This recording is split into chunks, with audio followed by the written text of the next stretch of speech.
If y'all want, you can go towards the front and Sierra will help you find a seat.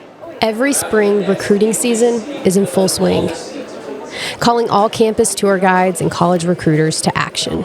In Lubbock, in Dallas, San Antonio, Austin, and Houston, not all prospective students get a chance to visit campus. So, with events like this one, we take tech to you. This is episode 6, Finding the Future.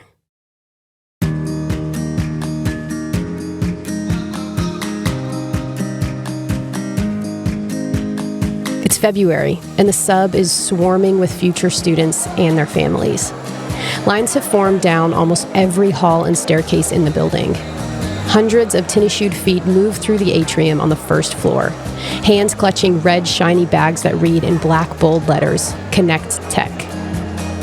Everyone is being directed by representatives from the sub and undergraduate admissions, like Mason Sile. Like 1,500 registered that includes guests. Yeah. He's the Assistant Director of Operations for the Visitor Center, part of undergraduate admissions, meaning that today, he's one busy guy.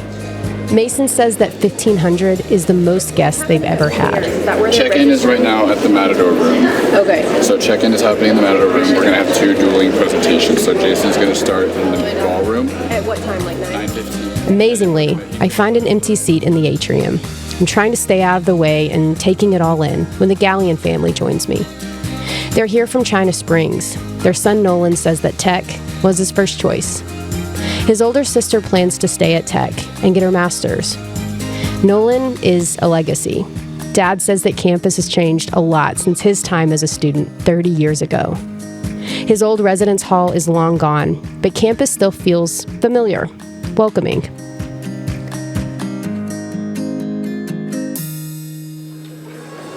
Morning, guys. We've got some open seats over here to the left of the ballroom over here.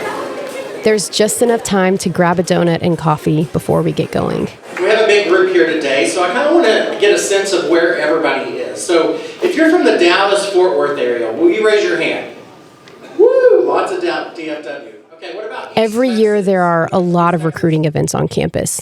2 select techs, 2 connect techs, which is what today is, 2 transfer days, and 1 big preview day in the fall. I know, undergraduate admissions, it's a lot of work. First impressions can count for a lot. The first time you talk with a recruiter or get a letter in the mail. The first time you get to attend an event in your hometown or near it. And especially the first time you step foot on campus. In the lobby of West Hall, a smattering of people gather quietly, scrolling through their phones, awaiting instruction. Some young people are on their own or with a friend or sibling. Others are standing between people who share their height, their nose, their eyes. Parents who are realizing that this is really happening. Their kids will soon become college students, the stepping stone to adulthood. It's exciting and nostalgic and a little bit scary. Can we get anybody water? Do I have 3 families who would be willing to join my friends The Hill on the podcast recording tour? That's Ashley Pena. She's the Visitor Center manager. We, of course, are the podcast that she's referring to. All right, perfect. So our tour guides here today are with a group called President Select, but I will let them introduce themselves. My name is Sahil Tong. I'm a senior microbiology and general studies major, originally from Lubbock, Texas. Hi guys, my name is Shelby. I'm a junior kinesiology major and I'm also from Lubbock. My name's Corin. I'm a sophomore kinesiology major and I am also from Lubbock. They're normally not all from Lubbock, I promise, but you got the best of the best here today with you. I chat with a prospective student and her mom as we walk through Memorial Circle. Ashley hangs back a bit, and I find her talking with another family. Especially like as she gets into the junior-senior year, you're really going to see a lot of those, 25 to 30 person classes where she can really... They're asking Ashley about class sizes. They have a daughter that attends a large school in Florida. They say that she's told them horror stories about 600 student lectures at that university, saying that she almost failed a few of them. And they want to know that tech won't be the same. It's just more so those freshman, sophomore courses where you're going to be in these large lecture halls. Okay, but as long as there's tutoring service, Ashley takes this time to tell them about supplemental instruction, a resource we've told you about in an earlier episode. She tells them about tutorials offered by the college, study groups, and help on Blackboard. This seems to settle her and her parents. Ashley has been in these conversations and these classrooms before. Are you from here originally? I'm not. I'm originally from South Texas. Okay, so you said that earlier with the humidity. So how did you end up here? So I actually went to the roadshow in McAllen, and President Guy Bailey was the president at the time, and he took time to sit with me and talk to me and my mom one-on-one, and really just changed that whole interaction for me, to where he introduced me to representatives from human sciences and taught me about their community family and addictions program, which was really on brand of what I wanted to do, and no other university had something in that realm for me. And it's not a coincidence to me that your experience at a roadshow has led to your experience of recruiting the next generation of students, right? Yeah, I know the impact it had on me, especially coming from a really poor community, and an underserved community. Being 9 hours from home for the last 10 years has been really hard, but knowing how I can connect with other, students from the Valley, being able to share what that experience and that you can, leave your family, you can be here. Ashley is one of the most important pieces of a student's first impression. It's a lot sometimes, feeling like you have to be on all the time. You might give the same tour, have the same conversations multiple times a day with different people. But for them, it's exactly what they might need to feel at ease, to feel understood, to feel educated. It helps them in the process of discovering if this is their future. I actually was talking to my best friend the other day, and she said, I was talking about the tour guides and kind of what we're doing with them, and she was like, actually the whole reason I was sold on Texas Tech, she's local to Lubbock, the whole reason she was sold on Texas Tech is because her experience with her tour guide. She appreciates stories like this one. It's motivating. It reminds her that the details do matter, that small interactions can lead to big things. That's something Jamie Hansard knows well.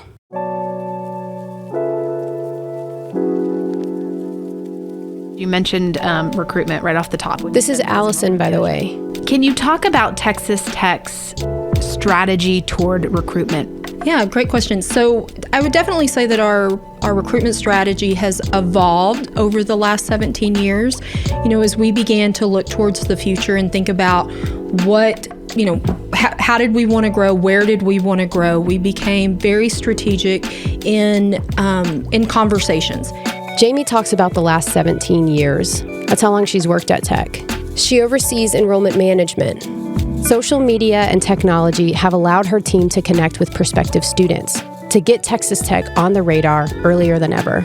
As students move through their high school career, and they start to really think about what their future looks like, we become more involved in that process, and we are more inclusive across the campus community to include our academic colleges, our auxiliary services. Every point that touches a student, we include them in the recruitment process. Jamie and her entire team have put in countless hours refining this process. She says they've realized that they must start recruiting earlier. Years ago, universities would get involved the summer between junior and senior year.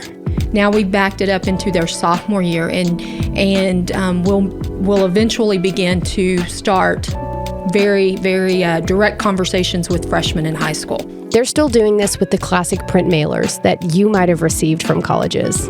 But they're also taking advantage of email and social media to generate as much communication as possible. So, for example, to communicate and recruit, really, the class of 2022, we sent out almost 20 million emails just for that one class. Now, even if you look at in 2020, to see how many, we've doubled. It was 11 million in 2020. But what we've learned over the last 3 years is that that's what students and families want. They want more communication. Before COVID, it was, we really need to be very mindful when we're communicating. We don't want to over-communicate because that will turn families off. But really what's happened in the last 3 years is I don't think we can communicate enough. Parents and families want to hear from us weekly. Students want to hear from us. And so it's just a very, very different process now. The fall of 2022 saw record enrollment in first-year students. The efforts of Jamie and her team paid off, and it validated that they were on the right track. As prospective students and their families are wanting more, it's exactly what they got. We have been on this very dramatic increase of student enrollment. And so now I think Texas Tech is at a place that we're looking at growth with a purpose. But I think we need to be really intentional about what areas we want to grow in and where that is. For Jamie, that looks like continued growth in first-year enrollment, but also expanding to meet the needs of a non-traditional student population that is trending upward. And so we're being very intentional in looking at what can Texas Tech offer the adult learner, what does our online education opportunities look like, and I'm really excited about that. Jamie is another person who says her college experience is what shaped her life, and that's why she's focused on finding the future. She wants to make sure prospective students see that the same opportunity is already theirs, that they can claim ownership of their education and their development, that they can see their life open up as a result of education or mentorship or community.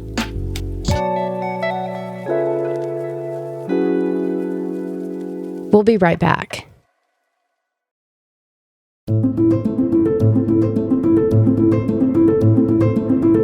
Hi, my name is Alan Ramsey, and I'm a writer in the Office of Communications and Marketing. I believe that there are few things more meaningful than the opportunity to share a person's story. It's a privilege, and one that, as storytellers, we don't take lightly. There's so many ways that people on our campus are doing work that could change our society, even our world. In Season 2 of Fearless, we took you on a journey of how researchers are doing just that. It was those stories that inspired a new series we're calling Foundations. It's simple. Foundations is a roundtable conversation between researchers in different fields, gathered to talk about important issues that impact all of us. You can watch Foundations on our YouTube channel. Just search Texas Tech University.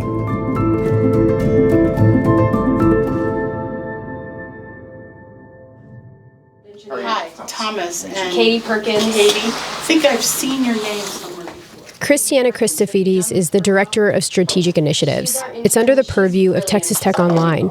She goes by Chris. She's on the 5th floor of an office building overlooking University and 19th Street. A sign on her desk reads, "Sarcasm is just one service I offer." Next to it, there's a framed, somewhat blurry photo of a girl on a horse jumping over a white fence. It's her as a teenager. She tells us that she was on the Junior Olympic equestrian team years ago. Today, she's a team leading, former law practicing, self-proclaimed pit bull when it comes to advocating for students and higher education. A huge part of her responsibility is negotiating and managing relationships between Tech and other academic partners across the state. My previous career was in law, so I have that sort of advocacy bone in my body. And she told me what was happening. She's in the middle of telling us the story of a junior college student. The student is part of a Texas Tech program that easily transfers hours from certain junior colleges to Tech. There's a contentious conversation happening about a student being short on hours to graduate. And I immediately picked up the phone and called the provost of this community college and told him, I said, "You're in violation of our agreement." I said, "This agreement stands because students trust this agreement." The student's advisor is the one who said they didn't have the credits. The student reaches out to Chris in an absolute panic. And it was probably a tense 24 hours with this student emailing me every hour because they had their entire family coming for graduation and they were told they wouldn't be able to graduate. Well, the provost overturned the advisor's decision and let the student graduate because they had followed our crosswalk.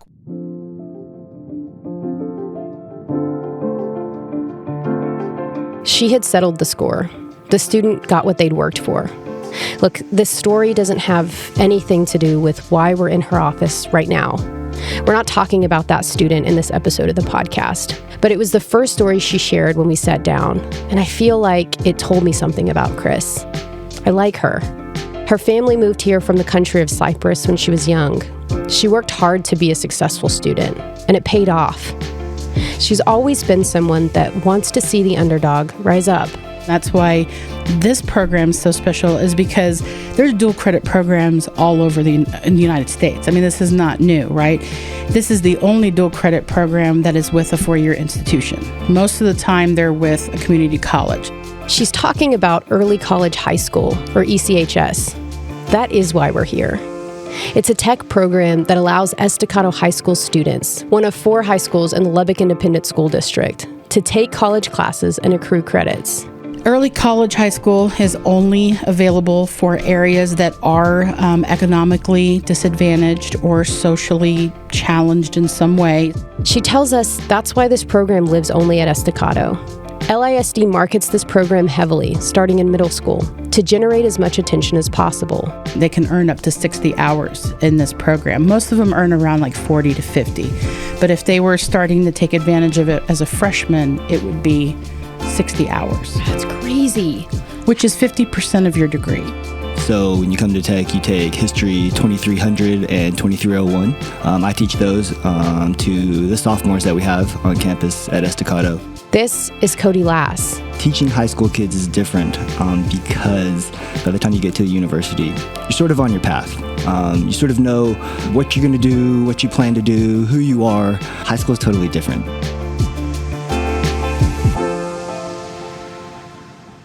For the last 6 years, Cody has been an ECHS history teacher at Estacado. We meet with him on the Texas Tech campus after a long writing session in the library. He's finishing up his dissertation. Since I've been there, I've realized that one of the things that I think that I love the most is that you have the opportunity to have a little bit more of an impact on students. With this early college program specifically, you get to introduce students to things that, because of a whole bunch of different reasons, background, family situations, whatever, they may not have ever been exposed to the things that they get to be exposed to in the early college program. They may have never thought or made plans. ECHS is what brought Cody to Estacado in the first place. But what's kept him there is something entirely different. There's a whole bunch of great kids that go to school over there, and I don't always know if they get a fair shake. Can we just take a minute to celebrate and appreciate teachers everywhere? It's an honorable profession that doesn't always get the credit it deserves. Cody is someone who has seen too many student success stories to count.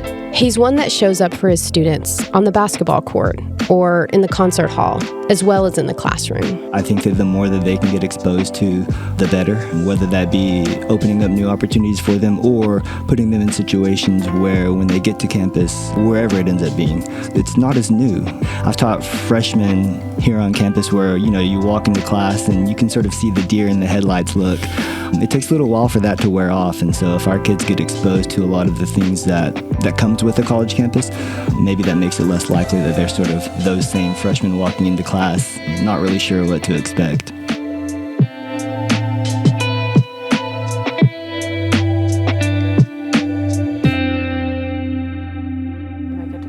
Okay, cool. My name is Jaden Salter. I am a senior and I am a creative writing major. Jaden likes to embrace the chaos. She's a wife and a mom, part owner of a local nonprofit that helps give resources to young parents. She's a college student, a small business owner. You can find her selling handmade candles at the local farmers market. When she's not doing all these other things, she's active in her creative writing program at Tech, even served as a speaker at a conference recently. Her college career was put on the fast track when she was a student at Estacado, thanks to ECHS. I earned 64 credit hours, and so essentially I was able to get all of the basic college classes over and done with for free. 64 hours. She got the maximum amount while she was in school. I mean, seriously, can you imagine? Jaden saw an opportunity and she jumped at it. The classwork and the workload was actually a lot more than I thought it was. So I think that was what helped me shift into a regular college setting, is that I was prepared for the actual increase in content and the difficulty of the content that I would be studying. I asked Jaden about the people who played a role in her development in high school through ECHS. Her counselors, Tana Rodriguez and Stephen Talbert. They're both retired now, but she still keeps in touch with them. She also talks regularly to Miss Brown and Tisha Edwards, Lindsay Teets, Shannon Walton, and Sandy Hansen. They, like Cody Lass, work every day to give other students the same chances that Jaden says shaped her life. I don't think that I would have been as successful as I was without them, because I did struggle a lot with various things in high school. And so they were really there to kind of push me in the right direction. Jaden is an ECHS story worth sharing. She graduated from Estacado in 2020, and after high school, she grew up a lot. So it was a bunch of things all at once that 19-year-old me was trying to figure out. And so I think that was probably the biggest transition, was trying to like find my place, especially since I was doing college non-traditionally. There is so much about her story that falls into that non-traditional category. Starting college as a 19-year-old junior, essentially. The fact that she balances a family on top of it all. And she's exclusively online. Writing is like a very personal thing, no matter what you're writing. And so you workshop with all these people, you get to know all these people through their writing, and that kind of just continues on after, like, you know, you're out of classes with them. So I have been very grateful for the online community that I have found at Tech. And because obviously I don't live here, so I don't participate a lot like on campus, but I also haven't felt like I needed to. I have still been awarded just by being online. Her family lives just outside of Lubbock in a small rural town. They wanted a great school for their son. The housing market was affordable, it's secluded, and Texas Tech empowers Jaden to have all of that. Texas Tech recruiting casts a wide net. It aims to capture the attention of students across the country. It markets heavily in hotbed areas throughout Texas. But it also helps Lubbock students discover a whole new world in their own hometown.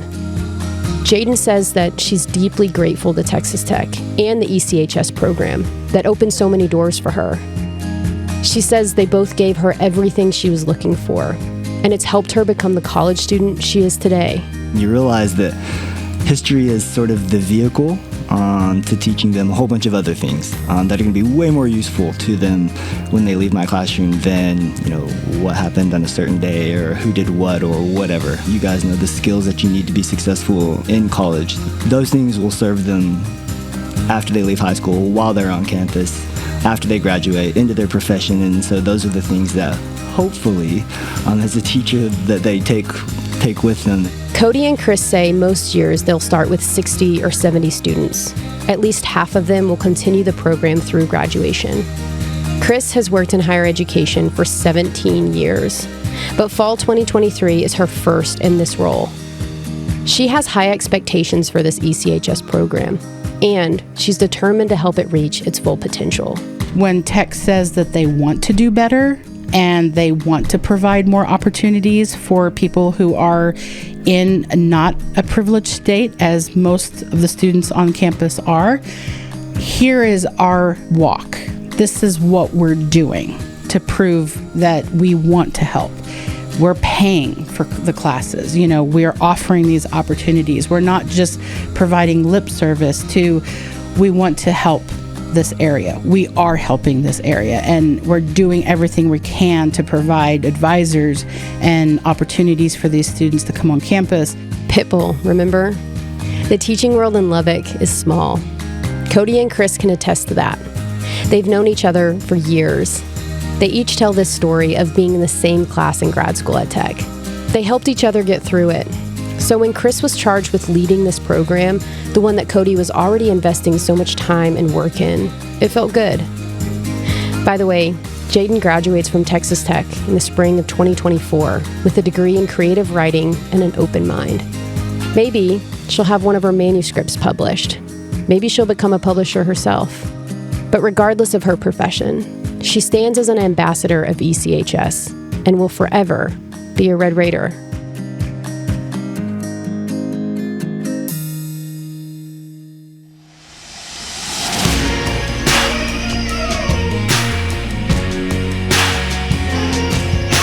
Fearless is produced by the Texas Tech Office of Communications and Marketing. It's hosted and written by me, Taylor Peters, and co-produced by Allison Hirth. Thomas Boyd is our audio engineer. He does sound design and edits this podcast. If you'd like to learn more about the characters that we talked about in this episode, go to today.ttu.edu/fearless, and don't forget to follow Texas Tech University on social media. Fearless is a Texas Tech production. From here, it's possible.